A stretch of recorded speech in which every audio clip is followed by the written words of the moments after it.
Hello learners, welcome to NIOS Studio. We are here to discuss about communication systems. In this particular part, we will talk about electromagnetic waves. Electromagnetic waves are an integral component in any communication system. So, in this particular topic, you will be able to define what are electromagnetic waves and how electromagnetic waves act as carriers of information. Whatever we have been able to communicate these days, electromagnetic waves play a very important role in the communication process which is happening these days. So, let us understand what an electromagnetic wave is.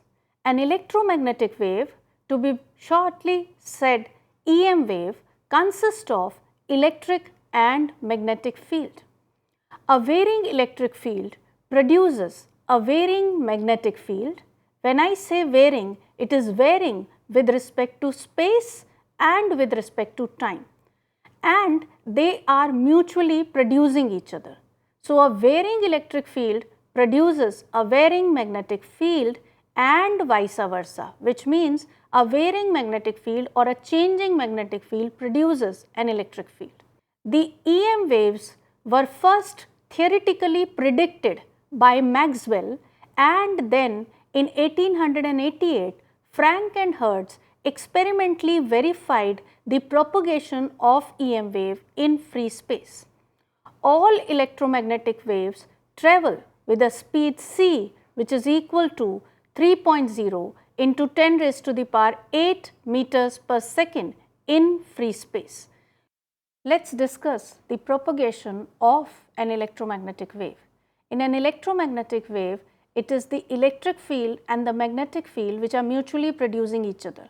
If we look at the electric field is varying along the x direction. We can see over here the electric field going in the x direction. The amplitude of the magnetic field is varying along the y direction as seen over here, and the wave itself is propagating in the z direction.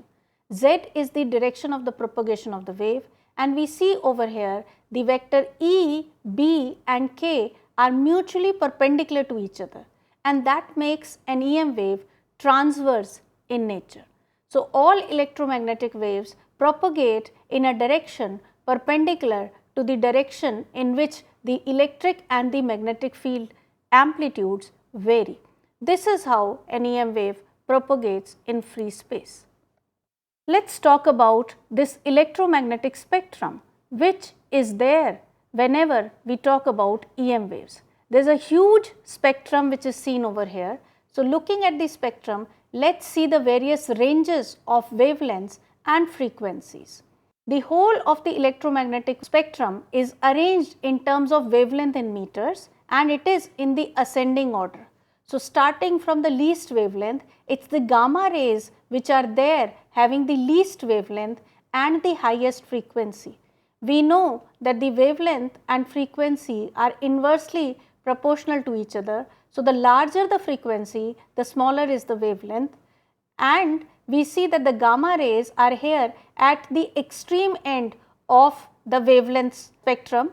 So, over here the gamma rays are having the least wavelength and the highest frequency, followed by X-rays. So, these X-rays have the wavelengths lying between somewhere around 10 raised to power minus 14 meters to around 10 raised to power minus 19 meters. This is the usual wavelength of the X-rays.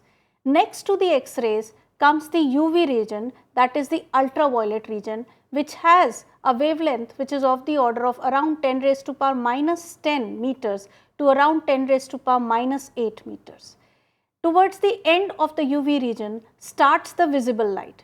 When we look at the visible light, the usual wavelength of the visible light is somewhere between 400 nanometers to 700 nanometers, starting from violet ending till red. So, around red we have a wavelength of 700 nanometers or 7000 Armstrong, followed by the visible range is the infrared region of the spectrum. The infrared range extends up to around a wavelength of 10 to the power minus 3 meters. Beyond the infrared are the microwaves. So, the microwaves have a wavelength which is from around 10 to the power minus 3 meters to around 1 meter, and all the wavelengths beyond 1 meter fall into the range of radio wave, which is an integral electromagnetic wave used for radio wave propagation. We will go into details of the communication. Let us have a look at the radio frequency bands, some of the wavelengths which are being used. So, let us have a look at these bands. The extremely low frequency band lies in the frequency range which is less than 3 kilohertz. The wavelength range is greater than 100 kilometers and it is primarily used for electricity purposes. Beyond that, the low frequency range, which is known as VLF, lies in the frequency range of 3 to 30 kilohertz and the wavelength is somewhere between 100 to 10 kilometers. This is primarily used in sonar, which is sound navigation and ranging, primarily used to send signals in the submarines. Then we have the low frequency band, and the low frequency band extends from 30 to 300 kilohertz and the wavelength ranges from around 10 to 1 kilometer. These are basically used as marine navigation. Followed by the low frequency range is the medium frequency range. This medium frequency range extends from 300 kilohertz to around 3 megahertz, and the wavelength ranges from 1 kilometer to 100 meters, and this is basically the medium wave range which we basically use for communication. The very high frequency and the high frequency range, which extends from 3 to 30 megahertz and from 30 to 300 megahertz with a wavelength ranging from around 100 to 1 meter, is the short wave range which is basically used for the FM radio. The ultra high frequency range, which starts from 300 megahertz and extends to 3 gigahertz with a wavelength from 1 meter to 10 centimeters, is used for television broadcasting and radar. The super high frequency range, which extends from 3 to 30 gigahertz having a wavelength of around 10 to 1 centimeter, is primarily used for satellite communication, cellular mobile and other commercial TV which we are basically using. So, these are some of the common radio frequency bands which we use for various purposes. We understand that the electromagnetic wave is used for a number of communication processes. When we look at the amplitude modulated radio broadcast, primarily the bands which are used are known as the long wave band, which is around 144 to 351 kilohertz, which lies in the low frequency range, the medium wave which extends from 530 to 1700 kilohertz, which lies in the medium frequency range, and the short wave range which extends from 3 to 30 megahertz, that is the high frequency range. When we talk about the long waves, these long waves are practically used in almost the whole globe except North and South America, where this band is primarily reserved for aeronautical navigation. For long and medium wave bands, the wavelength is long enough so that the wave diffracts around the curve of the earth by ground wave propagation, using AM radio as a long range, particularly at night. We will discuss ground wave propagation further in our next part.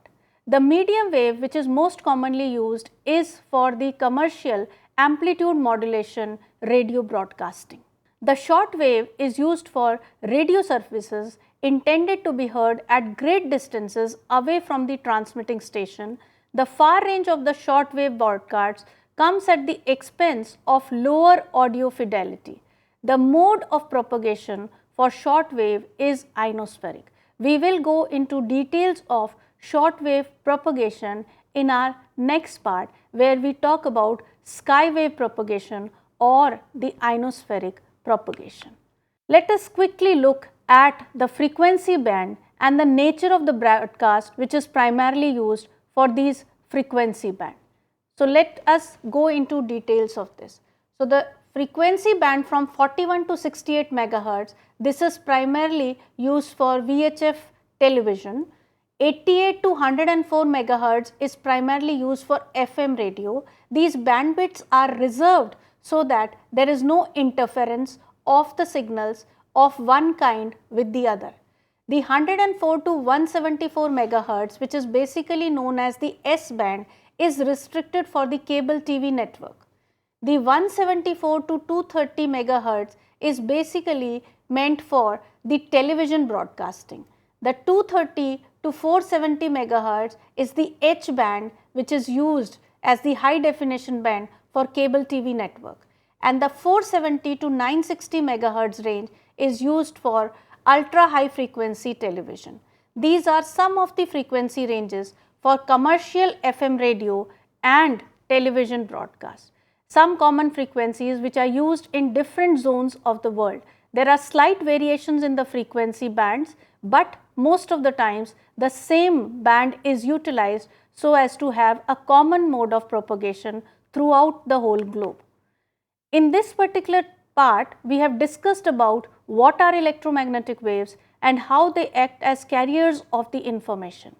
We have been able to specify the bandwidths of the signal, the various bandwidth range which are used for FM radio transmission as well as for television broadcast. We talked about the frequency ranges of commercial radio and the TV broadcast. This is what we have done in this. Thank you, learners. We will continue our learning. Thank you, learners.